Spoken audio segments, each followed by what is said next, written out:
Adrian's life shatters when his sister-in-law, Alina, falsely claims he got her pregnant.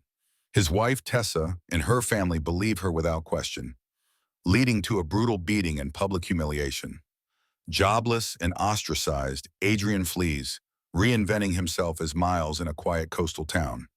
Years later, Tessa tracks him down, guilt-ridden, after discovering Alina's recorded confession. Adrien, now thriving, confronts her with calm resolve, choosing peace over vengeance.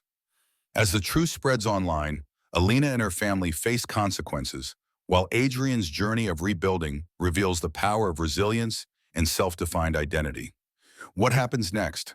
Love-gripping, thought-provoking stories like Adrian's? Subscribe to our YouTube channel for more tales of resilience, betrayal, and redemption. Your support fuels our storytelling, connecting us through shared human experiences. Like, comment, and share to keep these stories alive. Join us for more. Stay curious, stay inspired. The knock wasn't just urgent, it was desperate. Like the past itself had clawed its way to my door and now stood there, rattling the frame with clenched fists. That sound still lives in my bones. Not thunder, not alarm, but the cruel shatter of betrayal. Sudden, splintering, like a wine glass crushed in the fist of fate, that morning had begun with an illusion of peace. I was stirring my coffee absent-mindedly, letting some old jazz tune drift in from the radio as the sun pooled golden across the countertops. The scent of crusty bread still lingered in the air from my early trip to the market. Almond milk, Tessa's favorite, rested in the fridge. I was humming to myself, wearing comfort like an old sweater.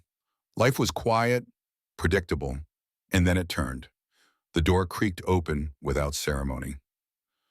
I didn't look up at first.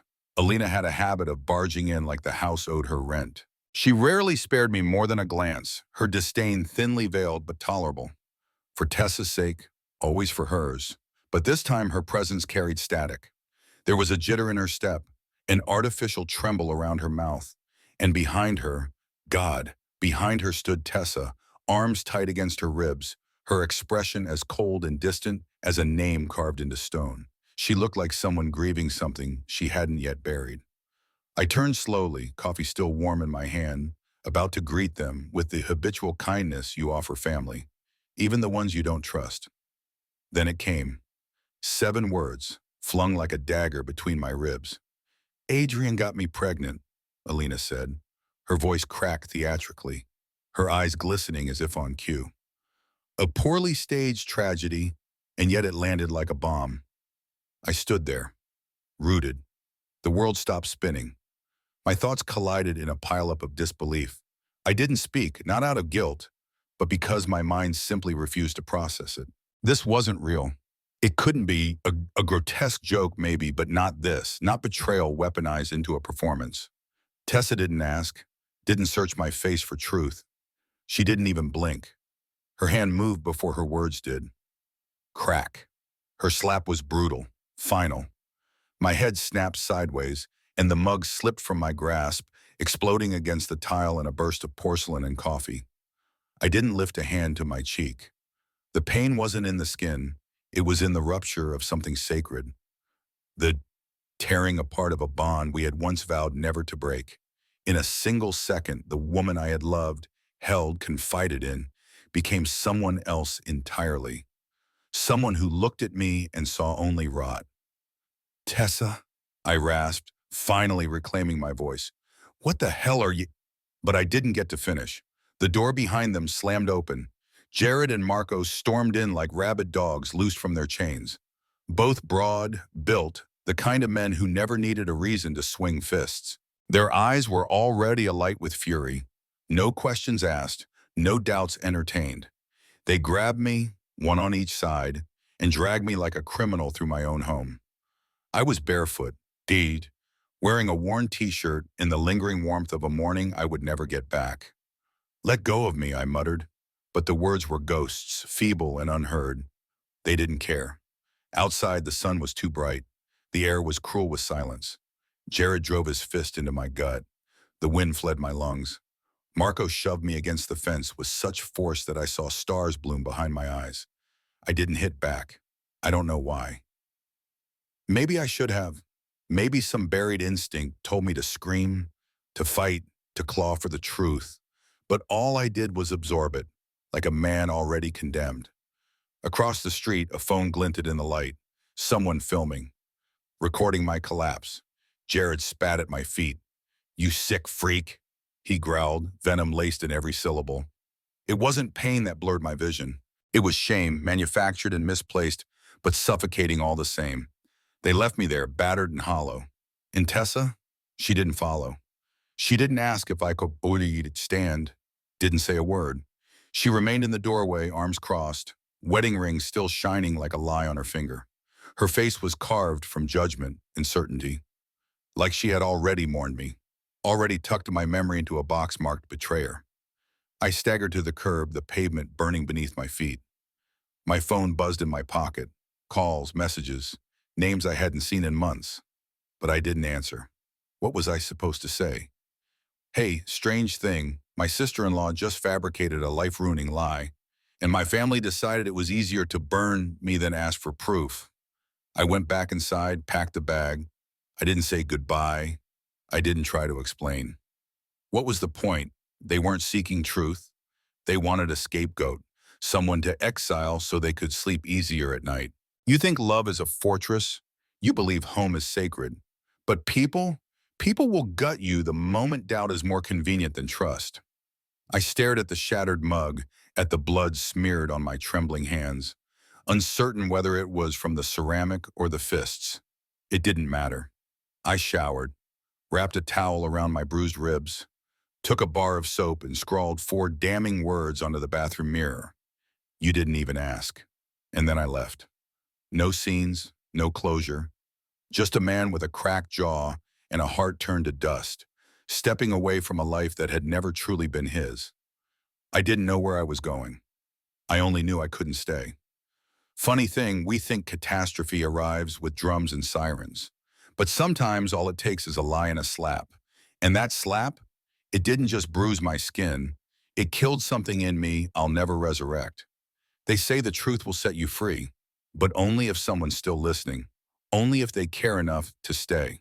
2 days later, in the corner of a public library, hunched in a hoodie, I checked my email. Just routine stuff. Passwords, bank accounts, cancellations. Then I saw it. Notice of administrative leave from my company. I read it once, twice, 3 times. The words never softened. Due to the serious allegations currently circulating on social media, the board has elected to place you on leave pending further investigation. What allegations? I hadn't told anyone, hadn't spoken since that morning to anyone but a gas station clerk and a board motel receptionist. But rumors like wildfire don't wait for truth. They feed on smoke. I logged into social media, something I rarely touched. And there it was, a thread, anonymous, carefully worded. No names, but breadcrumbs. Married man, sister-in-law, scandal, pregnancy, justice. Comments bloom beneath it like rot. Men like this are everywhere. He deserves to rot. Believe women. And just like that, I became a ghost in my own story. Not a man, just a monster they could name without knowing. Trash. That's what they believed I was. Refused to be discarded. A pariah whose name echoed with rot. It felt like attending my own digital funeral, live-streamed for the masses, where the mourners brought pitchforks instead of lilies. By day 3, my landlord, once casually friendly, sent a terse message. "Hey man, sorry, just business, but the other tenants are concerned. I'll need you to vacate by the end of the week." I stared at those words as if they might change, shift, soften. They didn't. My fingers tapped out a simple reply. "No problem. I'll be gone today." And I was. No begging, no attempts to clarify, no outrage, just silence, because I'd finally understood something cruel but unshakable. Once you're accused, especially as a man, and worse, accused of something vile, the truth becomes irrelevant, at least in the beginning. People don't want to know what's real. They want to feel righteous, and hating you gives them that warmth. You wouldn't believe how fast a man can vanish. One day you're known, woven into the routines of a neighborhood, And the next, you're a ghost whose name curdles conversations.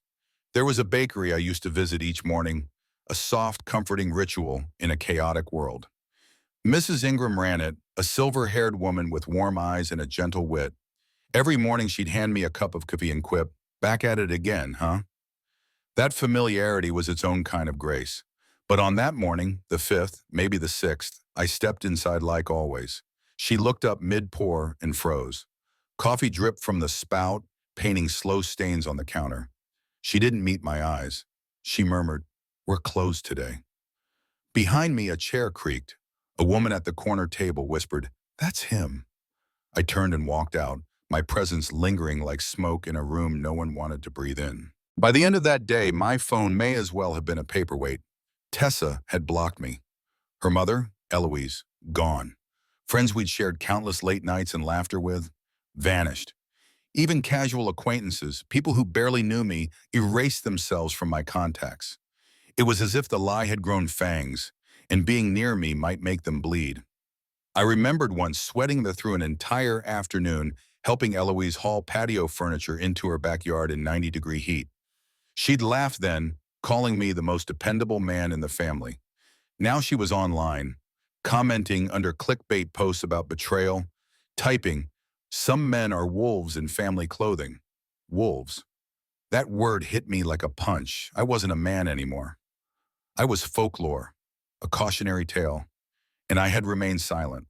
After the slap, after the bruises, after the shame. But that comment, it snapped something inside me. Small, brittle, and final. I wanted to scream, to fight, to flood the internet with screenshots, messages, voicemails, anything to prove I wasn't the monster they'd painted me as. But I had nothing, no evidence, because there was nothing, no secret encounters, no betrayal, just the story Alina told, and people's eagerness to believe it. The lie didn't need evidence, it had entertainment. That evening, a friend from college, one of the few who hadn't ghosted me, called. "Hey man," he began, voice careful. "Look, I don't want to pry, but did you really?" I hung up before he could finish.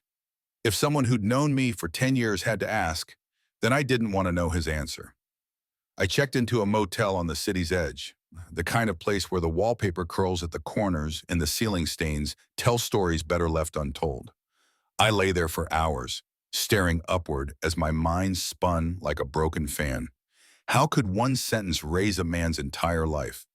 I thought of everything I'd given, unquestioning, open-handed, showing up early to family birthdays, assembling furniture for Tessa's cousin, helping Alina mount a bookshelf while she scrolled on her phone, barely glancing up except to say I'd missed a screw. Now I was a horror in their memories, a shadow they could hate, erase, and forget without guilt. No court hearing, no trial, not even a formal accusation, just whispers. That's all a lie needs. No light, just breath. It wasn't about truth, it was performance. Everyone racing to show how believing women looked on camera, while no one bothered to check the facts beneath the costume. And Alina, she played the role of the shattered heroine to perfection. Sympathy bouquets arrived at her door. Friends called her brave. Her bio read, "Survivor." Broken heart dot. I wanted to vomit. Tessa never texted, not even once. My bank account was draining fast. My severance had been frozen without warning. And rumors swirled of legal charges, though for what, no one could say.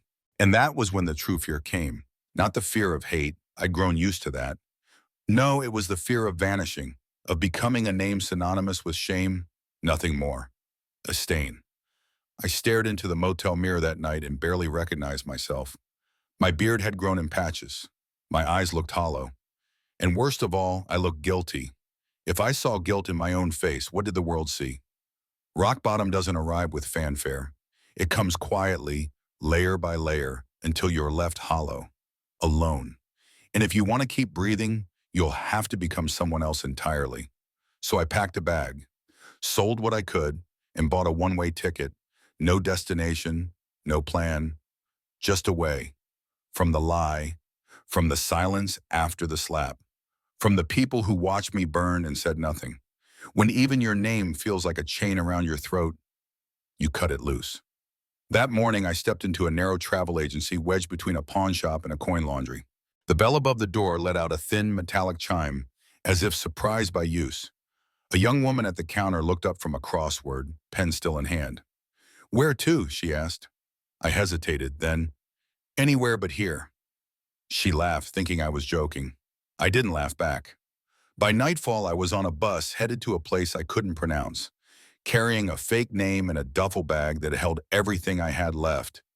Two changes of clothes, a pair of boots, my old laptop, and a brown leather notebook filled with half-finished sketches, fragments of journals, and ghosts of the man I used to be. I sat near the back and watched the city dissolve into plains, then forests, then a coastline stretched thin and eternal. I stopped counting hours. I didn't sleep, ate little. I just stared. There's a silence that comes after your world implodes. Not peace, not yet, just a numb fog. A space where the echoes of guilt and betrayal grow louder, then louder still. I kept replaying everything. The slap, the accusation, the way every face I loved turned cold, as if they'd long suspected I was a monster and had merely waited for proof. Maybe they saw something in me I never saw.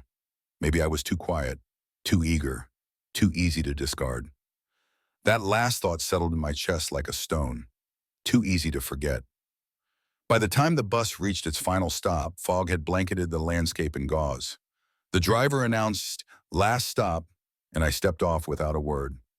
The town was small, remote, and I hoped it had no memory of me at all.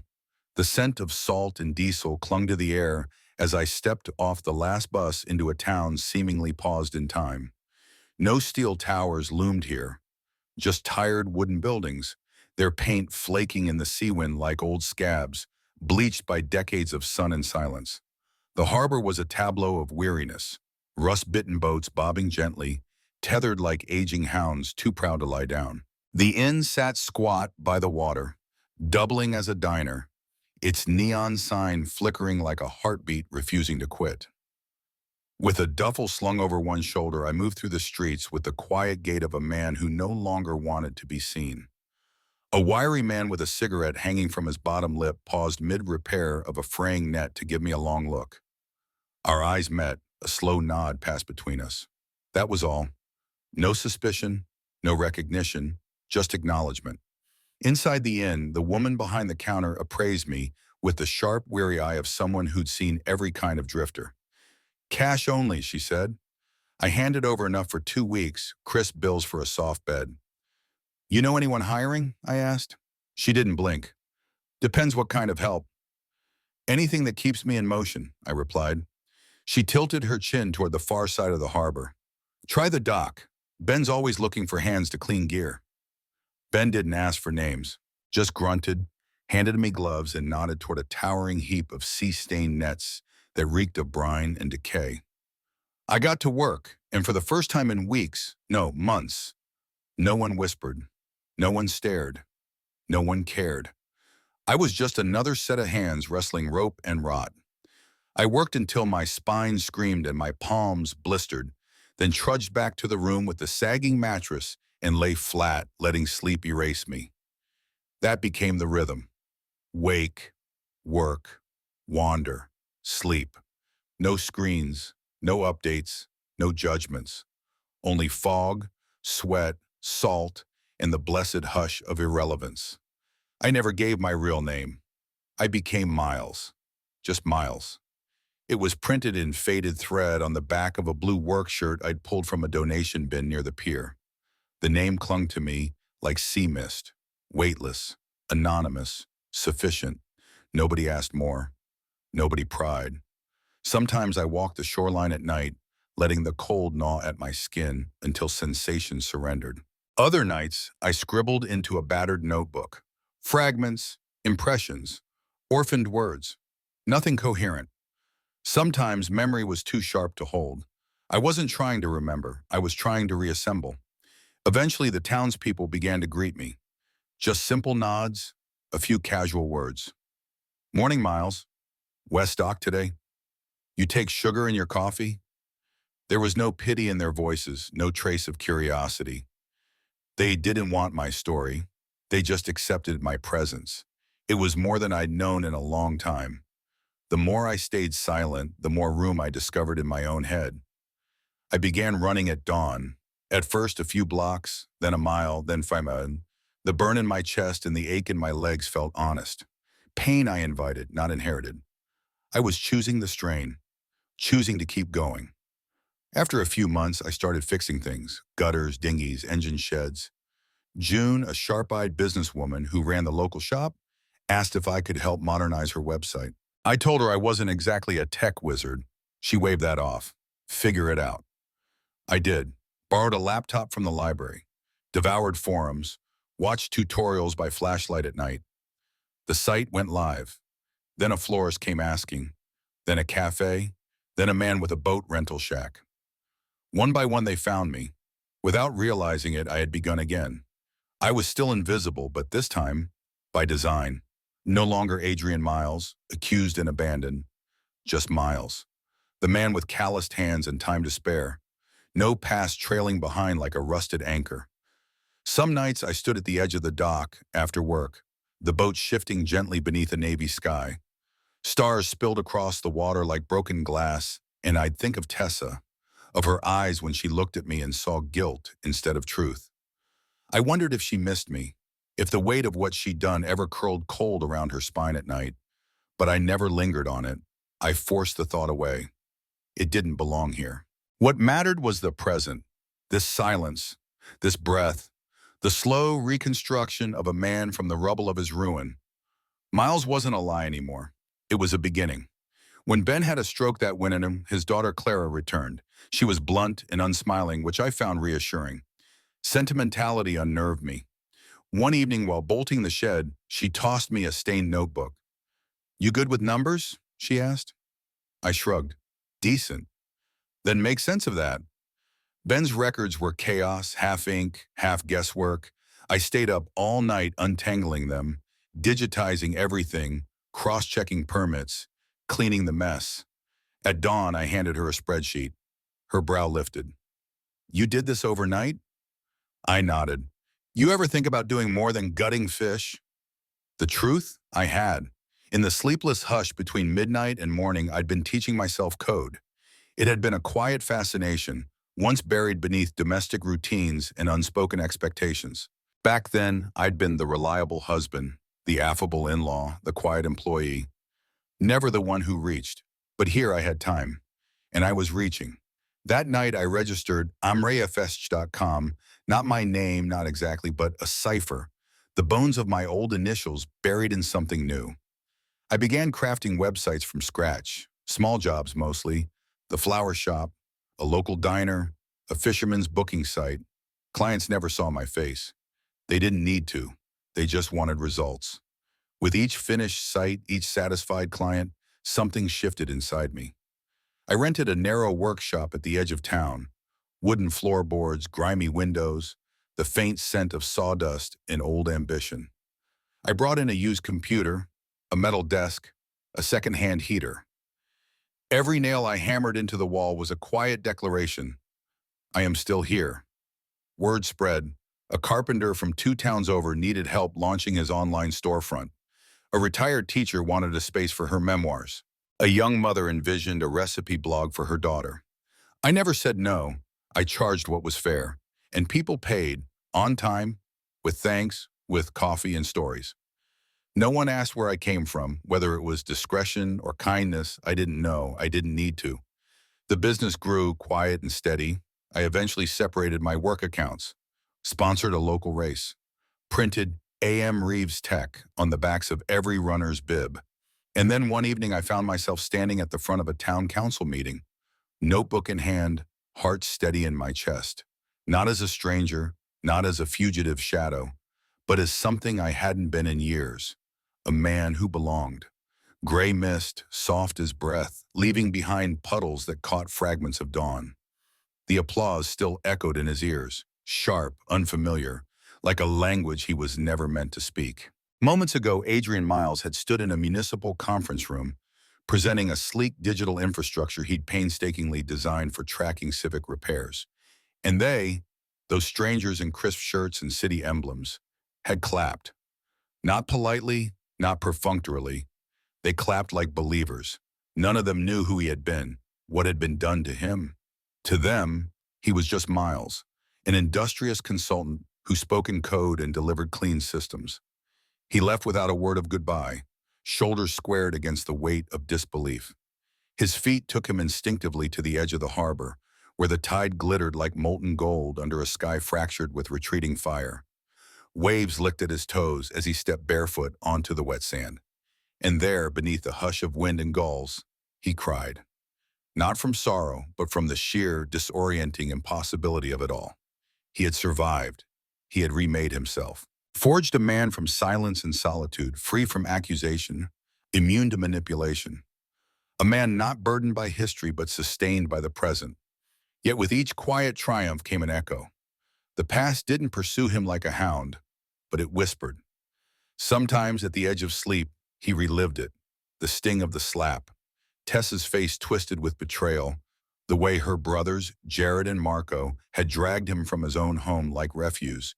He'd wake up gasping, heart stammering, eyes flicking to the door, half expecting a printed lie hit or a torch-bearing memory on his porch. But the mobs never came. Ghosts are rarely hunted, and Adrien had chosen to become one. Still, he carried the past, not as an anchor, but as a warning. His old notebook, once drenched in rage and anguish, had transformed. Now it brimmed with diagrams, prototypes, checklists, blueprints for a life no one could steal. In its final pages, held tight by time-worn black tape, hid a small USB drive, his talisman, his quiet vindication. 6 months after he'd disappeared from the world that condemned him, it had found him, forwarded by a friend of a friend who had no idea of the storm they were stirring. He had listened to the recording only once. Alina's voice crackled through the speakers, mocking, vile, triumphant. I told them he did it because I hated how perfect they thought he was. He looked at me like I was nothing, so I made him into nothing. No apology, no hesitation, just the jagged edge of resentment dressed as confession. He hadn't wept, he hadn't screamed, he simply listened, then copied it, archived it, kept it tucked away like a flame in a lantern, too dangerous to wield, too sacred to destroy. Not for vengeance, but proof that he hadn't hallucinated the collapse of his life, that it had happened, that his ruin had been a lie authored by a jealous mouth. Healing, he'd learned, was quieter than he'd imagined. There were no rooftop soliloquies, no shattered mirrors, just one project after another, one client, one system, one small victory. He hired 2 locals, paid them well, offered them autonomy. When asked what drove him, his answer was simple. I know what it feels like to have your life ripped away. I'm building one no one can touch. That, of all things, was the only full truth he offered. Sometimes in the drift of a cafe crowd or a busy street, he'd hear a voice that sounded like Tessa's and feel his ribs contract. Sometimes he'd hear Alina's name and the world would tilt ever so slightly. But the town had moved on, and so had he. Wire by wire, sight by sight, piece by piece, he became Miles. A man shaped not by the ashes behind him, but by the sunrise ahead. He owed nothing to anyone except perhaps the man in the mirror, and even that debt was fading. Then came the knock. Not a knock. A pounding, frantic, sharp, too urgent for dignity. Adrien's fingers froze above the keyboard. An email to a Zurich client blinked on screen, cursor waiting like a held breath. But the moment had already shifted. Outside, a storm screamed against the earth, rain slashing sideways in furious sheets, wind howling with a voice of its own. Thunder cracked like the sky was breaking open. 3 more strikes, not the door this time, the walls, desperate fists slamming as if the house were the last ship above a sinking sea. Then a voice, Adrien, please! The name cracked in half under its own weight, softened by tremor and exhaustion.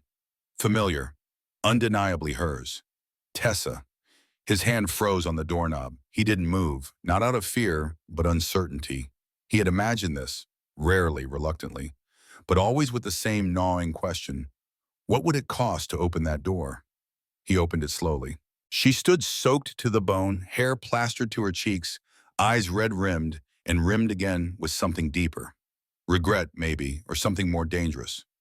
Her arms were locked around her chest as if trying to hold herself in one piece. Please, I know you're in there. Her voice trembled on the edge of collapse. He didn't speak, didn't reach.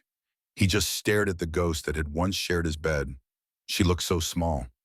There was a time he would have rushed her inside, peeled off the wet layers, wrapped her in warmth and comfort. But that man, the protector, the fool, was gone. Long buried beneath betrayals and sleepless nights, she touched the door frame like it was holy. I've been looking for you, she said. For years. He arched an eyebrow, not in surprise, but in doubt. That sentence never ended well. Still, he stepped aside. She entered cautiously as though afraid to disturb the silence. The house was warm and spare. No clutter, no photos of anyone but landscapes. He lived like a man who knew the weight of memory and had learned to live without it. She hovered in the middle of the room, dripping water onto the hardwood.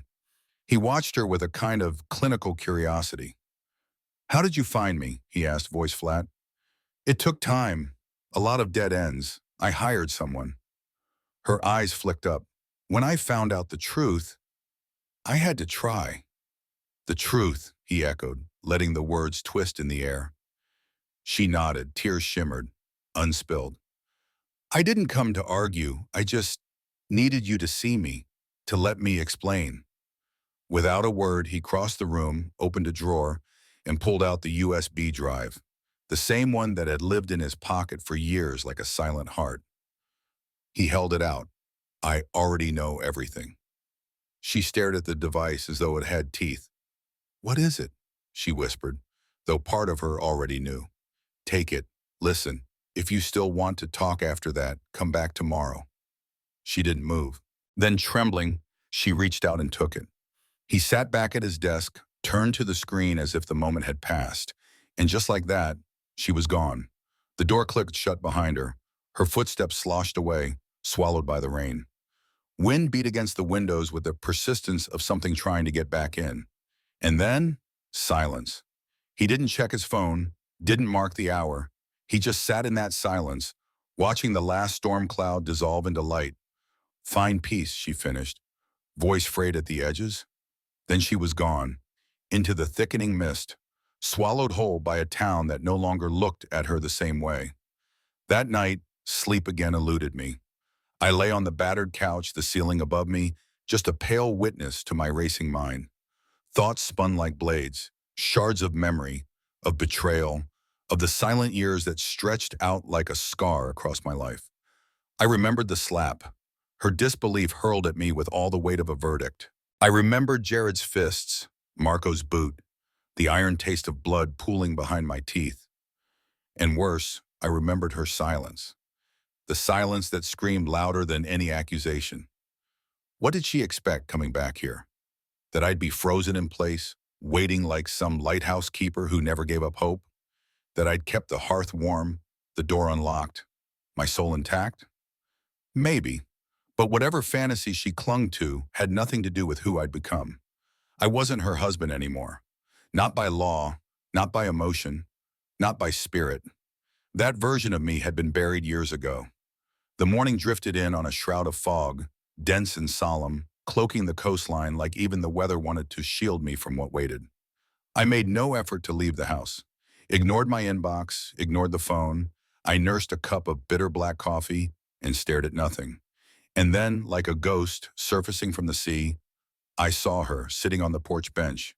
No knocking this time, just stillness.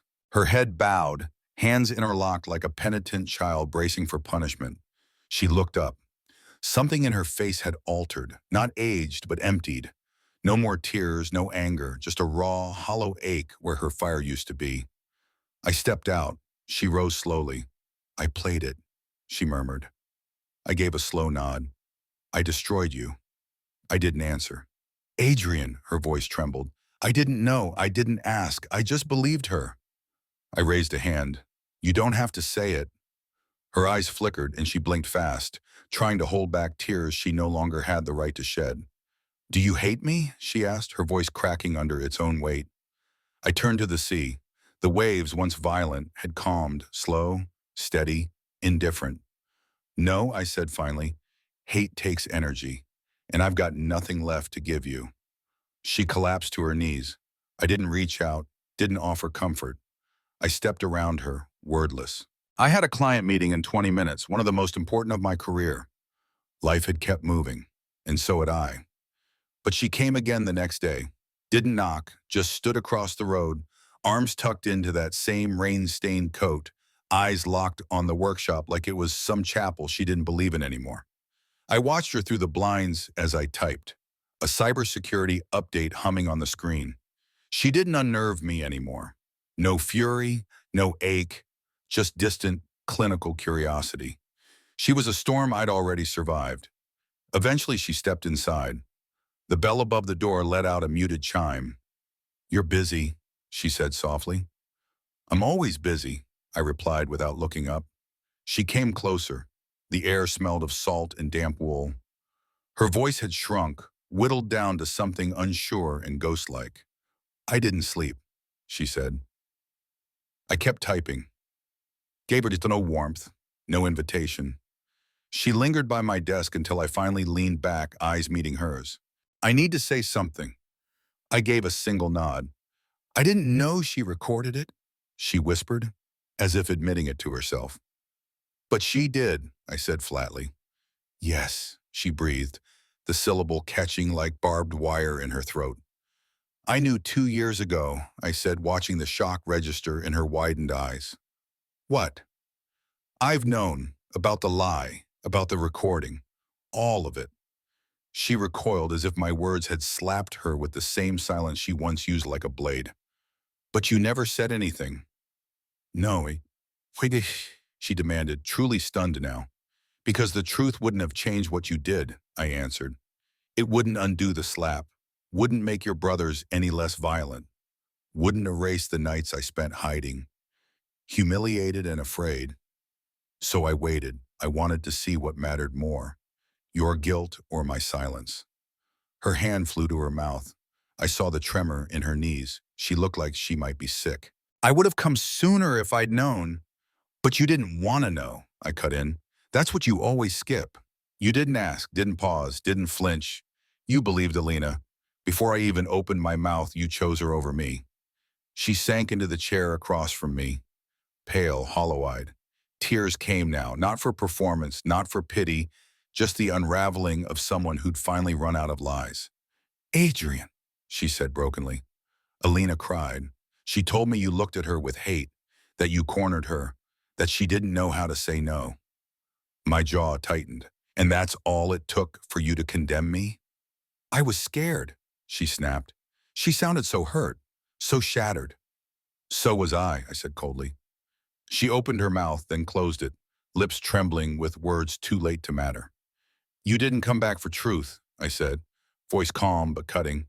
"You came back because you lost everything else." That struck like a stone. She winced. I leaned forward. "I know about your divorce, know about your family turning on you, about your mother dismissing it as ancient drama, Jared's scandal at the school, Marco's business collapse. I know because I stayed silent, and silence has a long memory." She said nothing, just watched the pieces fall. "You didn't return because of regret. You came back because guilt made everything else rot." "No," she whispered. "That's not it." "It is, and that's okay. I'm not angry. I just won't give you what you came here for." Her brow furrowed. "What do you think I came for?" "Redemption," I said. "Closure. Maybe forgiveness." I let the silence stretch. "But here's the thing. I already forgave you. Long ago, not for you, for me, because carrying your betrayal was killing me. But forgiveness isn't a door you get to walk back through. It's just me putting the weight down. It doesn't mean reconciliation. It doesn't mean return." Tessa broke then, not loud, not dramatic, just quietly shattered. Her shoulders quivered, her face buried in her hands. For once, no theatrics, just the pure, unvarnished collapse of someone facing the wreckage of their own choices. When she finally lifted her head, her voice was almost a whisper. "Do you think we could ever fix this?" I shook my head, gentle but firm. "No." She nodded slowly. "I understand," she said. "I deserve that." No one deserves to be lied about the way I was, I replied. But people make mistakes. The difference is you made yours and let me bleed for it alone. We sat there a moment longer. No words, just silence, heavy and full of all the ghosts we'd never named. She stood, straightened her coat like armor. I'll go now. I nodded. Take care of yourself. She opened the door, and before she vanished back into the fog, she turned to me, eyes soft with something I no longer recognize. I hope you find peace, she said again. And this time I believed she meant it. She was gone before the echoes of her final words faded. No pleading, no rehearsed remorse, just the barren truth and the hush that followed. And I meant what I said. I already had found happiness, and I wasn't about to relinquish it to ghosts. But the next morning she returned. I didn't hear her approach. When I opened the door, she was already there, perched rigidly on the bench like a schoolgirl awaiting punishment. Her back was stiff, hands clenched white in her lap, eyes fastened to the gravel path that stitched its way down to the road. She didn't look at me. She didn't need to. The silence between us spoke in a language older than forgiveness. The morning air still wore a sheen of mist, cool and damp. Birds flickered and warbled in the trees overhead. In the distance, the town stretched itself awake, early joggers thudding past, dockhands shouting greetings over the water. But here, on this porch, the world narrowed to the space between us, taut as a piano wire, threatening to snap with the wrong word. When she finally raised her gaze, there was an absence in it, something hollowed out. Maybe pride. Maybe the last fragile thread of the lie she'd clung to for so long. She said quietly, I listened to it. I didn't answer. I didn't need to. I listened to her voice again and again, and it didn't sound like her. That's what frightened me the most. Her voice quivered at the edges, but no tears came. Not this time. There was no outburst, no desperate justification. Just the unsettling realization that perhaps she'd never really known her sister or herself. I stepped onto the porch but didn't join her. I had no obligation to offer warmth or comfort. That chapter was closed. All I owed now was the truth, not to her, but to myself. She was laughing, Tessa said, eyes fixed now on the worn wood beneath her shoes, like she'd just pulled off the cleverest trick in the world. I nodded once slowly. To her, that's exactly what it was. She turned to me, and I saw it, etched in the curve of her mouth, in the fatigue that pulled at her face. Years. Years of pretending, of stuffing the lie so far down it fused with her bones. Now that it was cut free, only scar tissue remained. She said she did it because you looked at her like she was nothing, Tessa whispered, because I didn't want her attention. She mistook decency for rejection, I replied evenly. She wanted to hurt me for not needing her to feel important. Tessa closed her eyes. She hated me too. That's what I never wanted to admit. That it wasn't just about you. It was about us. What we had. What we meant to her. Maybe, I said. But none of that explains what she did. Or what you did afterward. She flinched. A barely perceptible ripple across her shoulders.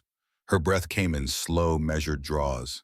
I keep wondering, she said, her voice softer than the morning wind, if she hadn't confessed, if the tape didn't exist, would I have ever seen it? Or would I have just kept living with that version of you she built, the one I helped solidify in my head? She knew the answer. Her voice betrayed it, and so did her eyes. You came back because the illusion collapsed, I said. Not because you wanted the truth, you just didn't have anything else to hold on to. She didn't deny it. I remember, she murmured, voice firmer now. The day it happened. I keep replaying it. You had coffee in your hand. You looked calm, confused. But I didn't see that. I only saw something broken I needed to fix. And you were the break. I stared past her toward the glimmering water, catching the glint of sunlight off the bay. The tide was steady, but betrayal was fast. That's what people don't understand, I said slowly. It's not just the lie. It's the speed of it. How fast someone you love decides you're guilty. How quickly they throw away every version of you they once believed in. Tessa nodded, tears tracing soundless paths down her cheeks, but she didn't wipe them away. I ruined you, she said. The words were almost lost to the breeze. I didn't argue. Some truths don't need polishing. She continued, voice brittle. I kept telling myself it wasn't as bad as it felt, that maybe it was just a lapse. But hearing her, so smug, so sure of herself, blew apart every story I built to protect myself. She stood slowly, like she'd aged decades in that seat. Every joint protested under the weight of her shame. I'm not here to fix anything, she said. I know I can't. I'm not here for forgiveness. I don't deserve it. I just needed to see your face after hearing that recording. I needed you to know. I know now. I studied her, really studied her. This wasn't the woman who used to steal the last spoonful of dessert or tug at my arm when she laughed too hard. That woman died the moment the lie was born. What stood before me now was someone scorched by truth, her illusions blistered and peeled away. Burned, but finally unhidden. There's nothing left to rebuild, I said. She nodded. I know. She descended the steps, paused at the foot of them, and looked back once.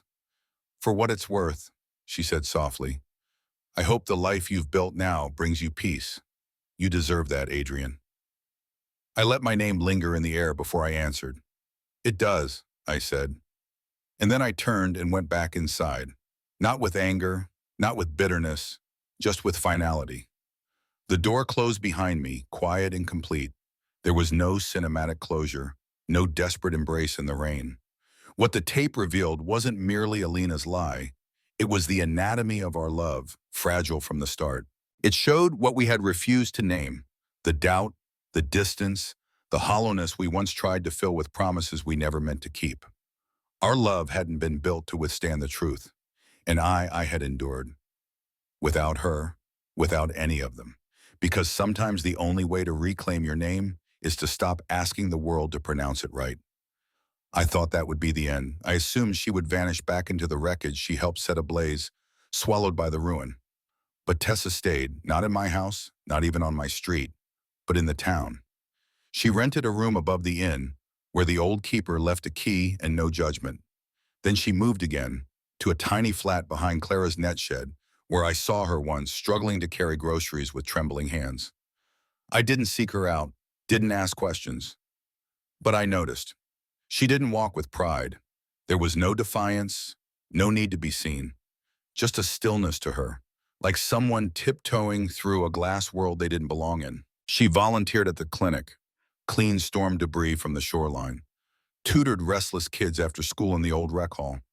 I watched from afar, not out of curiosity or hope, but because I couldn't figure out why the sight of her no longer filled me with fire. She never came back to the porch, never knocked again. She simply drifted along the edges of the life I'd rebuilt, never touching it, only honoring its space, as though she understood now just how fragile it was. She was standing by the honey stand, a paper bag of apples cradled in one arm, the other gesturing gently as she shared a laugh with one of the older vendors. The sun filtered through the trees, catching the edges of her hair and turning it molten gold for a brief, cruel second, a memory masquerading as a moment. I watched from a distance, unseen until she turned and caught my eye. No smile, no wave, just a nod. I returned it. That was our truce now. Quiet acknowledgments in passing, as if we were two exiles who once shared a kingdom and now merely bowed in mutual recognition. When she first arrived, no one in town knew who she was to me, and she didn't volunteer the truth. But small towns are porous things, secrets leak, and whispers bloom in the cracks.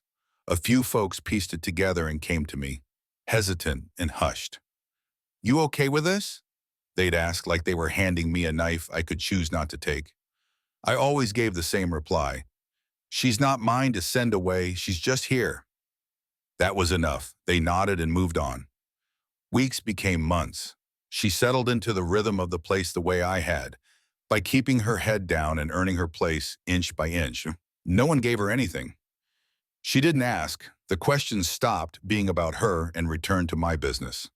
I hired a third developer, upgraded our systems. My schedule filled up with speaking gigs at the college, lectures on digital identity and online resilience.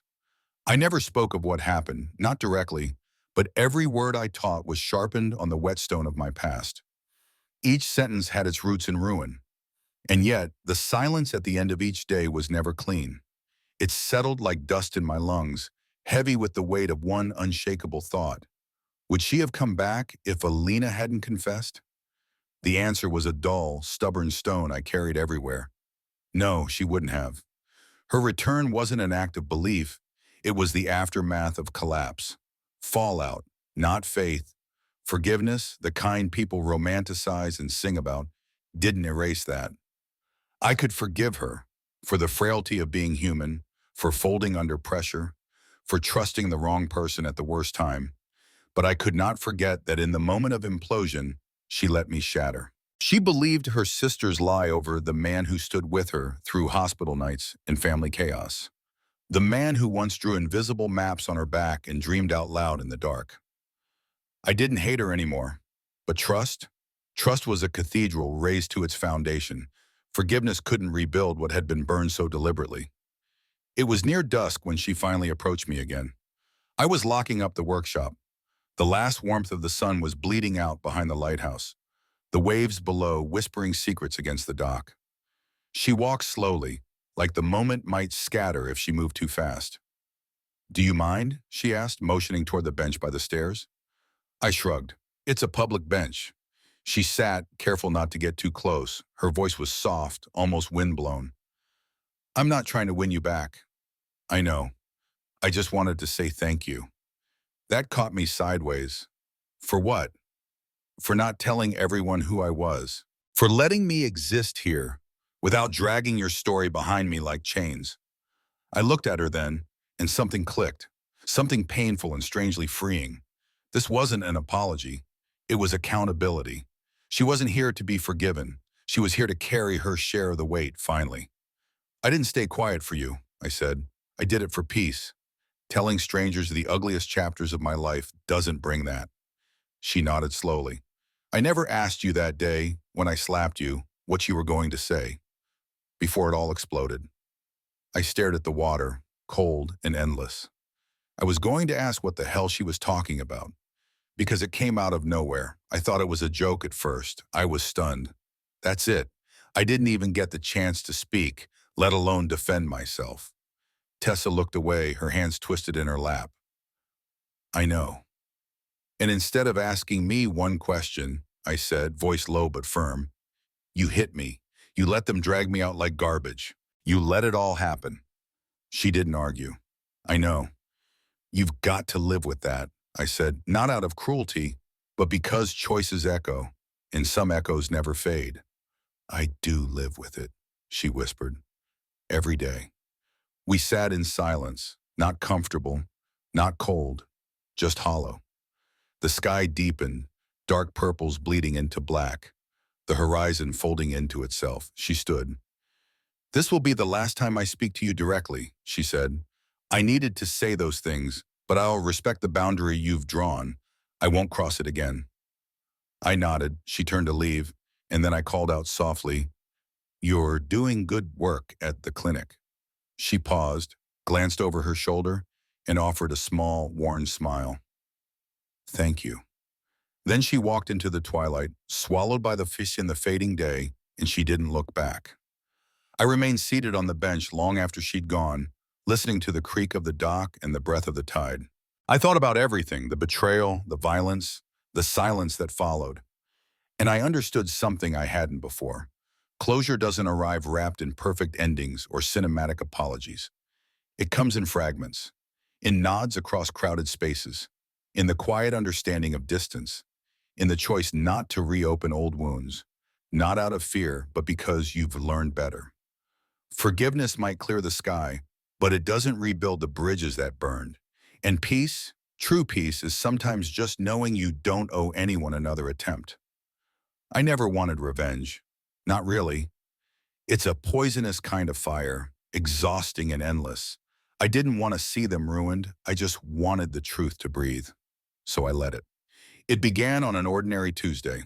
The fog had rolled in thick, blanketing the docks in a soft silver hush. I was at my desk, sipping coffee gone cold, scrolling through cybersecurity forums, when a headline caught my eye. "False accusation ruins man's life until truth surfaces." Out of habit, I clicked. The story was mine, anonymous. No names, no pictures, but the details. They were precise, terrifying in their accuracy. A man falsely accused by his sister-in-law, abandoned by his wife, attacked by her brothers, fired, ostracized, vanished, rebuilt. Then, finally, the truth revealed. Attached at the bottom was an audio file. Alina's voice unmistakable. I knew every syllable. I had kept the file tucked away like a live grenade for 2 years.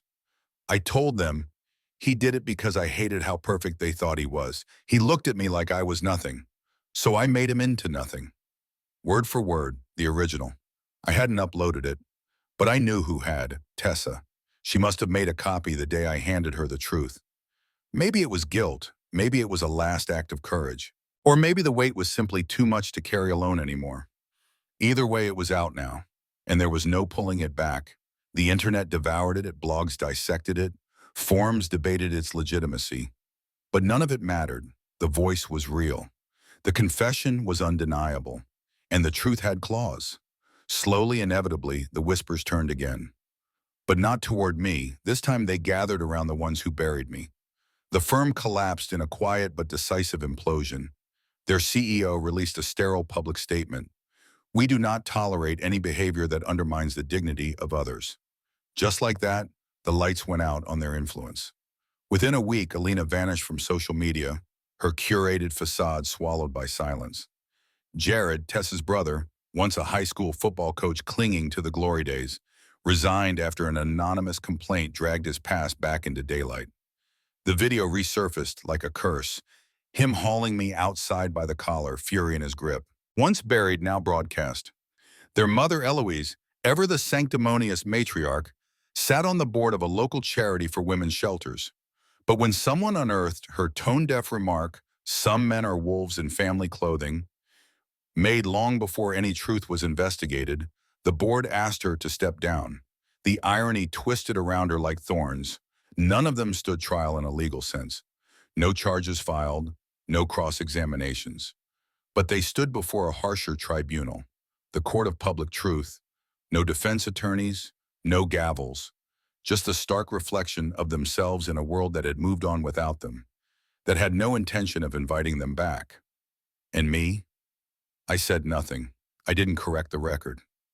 Didn't indulge in vengeance. Didn't feed the flames. I just lived, worked, built. Quietly, consistently, I shaped a life out of the wreckage they tried to leave me in. And something strange happened. People began looking at me differently.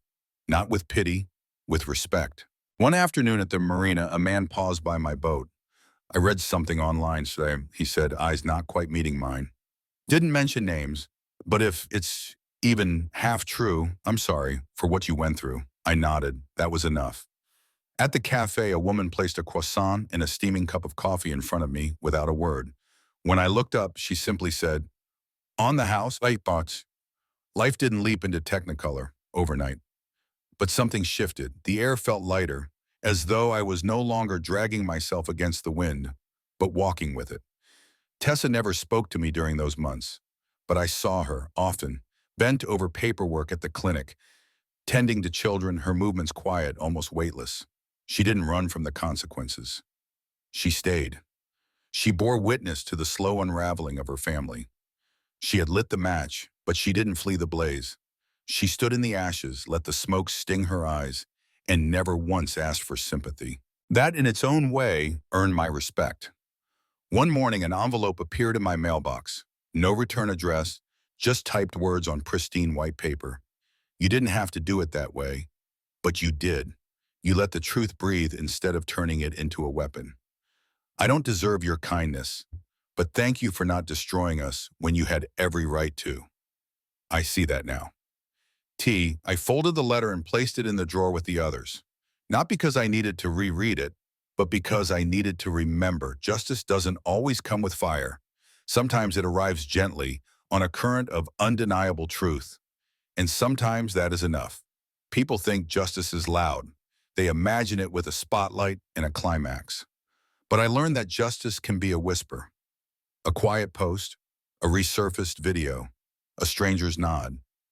It doesn't always punish, Sometimes it just unmasks, and once the mask slips, no one can pretend they don't see. That's what happened to Alina, Eloise, Jared. No prisons, no finis. But the world saw them, the truth saw them, and perhaps worst of all, they saw themselves. One evening as I locked up the workshop, a teenager wandered in, 17 maybe, nervous energy in his limbs, eyes darting like minnows in a stream. "You the guy who built the truth block?" he asked. I blinked. "What?" He fumbled. "That story online about the guy who disappeared and came back stronger. That's you, right?" I didn't respond, didn't need to. He reached into his backpack and pulled out a sketch pad. "My art teacher told us to draw something that made us feel strong again. I drew this." He flipped it open. A storm-tossed figure stood alone, faceless, lightning splitting the sky behind him, feet rooted deep in the earth. At the bottom, "Truth doesn't flinch." I looked at it for a long while. Then I stood, took his hand in mine and said, "You hold on to that strength. Don't let anyone rewrite you."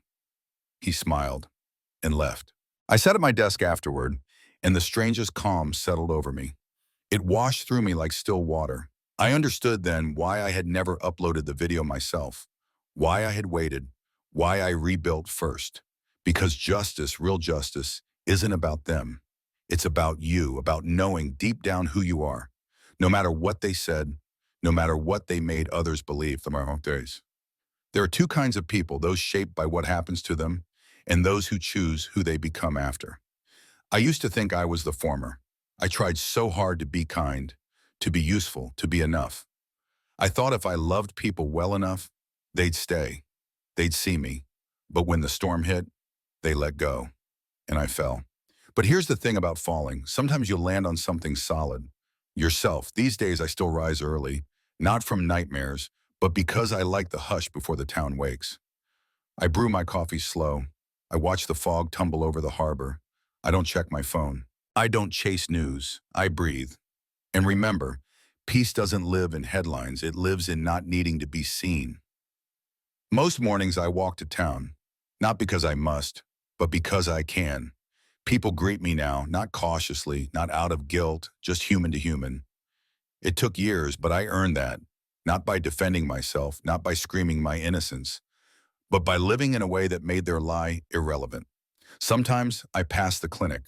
Through the glass, I see Tessa bent over charts or laughing softly with the child. Occasionally our eyes meet.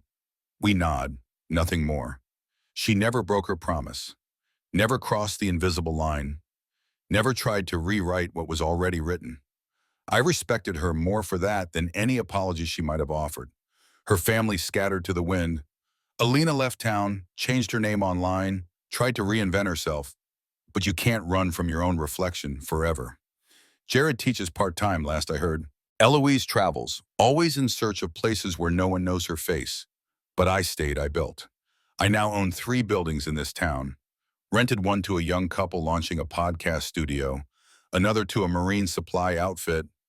My tech business hums along quietly, clients in 6 countries and counting. I never chased attention, didn't have to. The work, like the truth, spoke for itself. But here's the part no one ever teaches. I carried no banner when I began to mend. No trumpet blared for my return. Healing arrived not like a storm, but as a whisper, quiet and unceremonious, tucked into the corners of ordinary days. It was in the steam curling from a chipped mug of tea, in the dustless hum of choosing a new chair for my office, in a breathless moment spent helping a stranger carry moving boxes up a narrow staircase. It was survival, not as a climax, but as a prelude. Roughly a year after my name had been dragged through the digital mire, a local school contacted me. They were launching a youth initiative on digital ethics and resilience, and someone on the committee had quietly observed the life I'd pieced together. They didn't know my full story, just the visible fragments, the shop front, the small business, the steadiness I wore like armor. They thought I might inspire the students. I said yes. The classroom smelled faintly of dry markers and nervous anticipation. A dozen faces turned toward me as I entered, some open, some guarded, a few lost in the blur of teenage detachment. I stood before them, not as a martyr or cautionary tale, but as a man who had chosen not to break. I spoke carefully, stripped of bitterness. I didn't speak of betrayal, not of Alina's lie, nor Tessa's silence, nor Jared's fists. I spoke of loss, of rebuilding from rubble with bare hands and a stubborn pulse, of learning, not crumbling. One boy, dark eyes, calloused palms, maybe 12, raised his hand. How do you stop being angry at the people who ruined your life? I let a quiet breath settle between us before I answered. You don't, I said. You just stop letting them live inside you. Stop dragging their cruelty into every room you enter. Their actions don't belong to you. You outgrow their reach by creating a life so vivid, so full, that there's no space left for them to shrink you. He nodded once. A small thing. Maybe he understood. Maybe those words would echo later when life cornered him. That night, I stood on my porch with a cup of warm cider, letting the silence cradle me. Above, stars scattered like distant witnesses, indifferent to the drama of mortals below. No clouds, no thunder, just space. I thought of the man I used to be, the one frozen in his kitchen, mug in hand, reading a lie that undid everything. That man, wide-eyed and eager to be loved, who believed trust was a promise instead of a privilege. He was gone, burned out like a match held too long. In his place stood someone leaner, scarred, deliberate. Tessa had asked me once, not long before she finally let go, "Do you think we could ever find a way back?" I hadn't answered, just looked at her, tired and unmoved. But if she asked me now, I would say this: the man you were married to died the day you slapped him without asking a single question. The man before you now doesn't belong to your narrative. He's written his own, and you're not in it. People speak of survival like it's the destination, but survival is just the first breath after drowning. The real story begins when you realize you're still alive, and that you don't have to shape yourself to fit anyone's comfort again. You stop performing acceptability and start living honesty. You start being true to your scars, your story, your own damn voice. I don't chase validation anymore. I don't beg to be seen. I live for the version of me I nearly buried, the one who swept up shattered trust in the dark and began again, hands trembling but unwilling to quit. My name is Adrien Miles. I was accused. I was beaten. I was erased, forgotten, cast out by those who swore they knew me. But I did not remain beneath the rubble. I rose, not to reclaim a stolen place, not to strike back, but to choose with intention and defiance the kind of man I would become. A man no longer shaped by shame or silence. And now the only name I answer to is mine. And I answer to it fully, proudly, without apology.